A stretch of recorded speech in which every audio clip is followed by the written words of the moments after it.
My Lords, I rise briefly to offer Green support for Amendment 9, which I think has already been very powerfully argued for. And I'd also note the degree of lobbying the Citizens PSM Forum already referred to, but also a number of other groups and individuals who've contacted me about this, indicating they regard this as terribly important. I'm actually going to focus on point 2 here about science, because I think science broadcasting in terms of socially valued public service genres is something that really deserves to be stressed.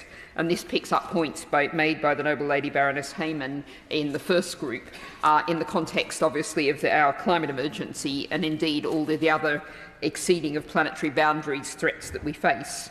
And I note that I'm speaking in the context where The Guardian today is reporting that a survey of IPCC scientists notes that the majority view is that we're heading towards 2.5 degree of global heating.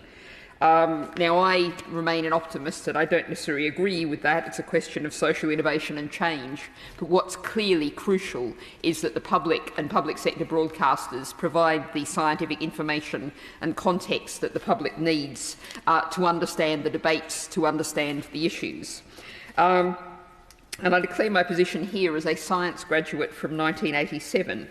And much of what I was taught in that science degree I now know to be utterly out of date. One of the things that may not perhaps apply to some of the other aspects of this, certainly point 1 here, science changes with lightning speed. Most of what I was taught in soil science is now, I can only regard as absolute junk. Much of what I was taught in genetics has been utterly overturned. And if we're going to have a public that is informed about these really crucial issues, science programming can be difficult, it can be controversial, it can be very expensive, and it's crucial that there's a remit here on the face of the bill saying we need this from our public sector broadcasters.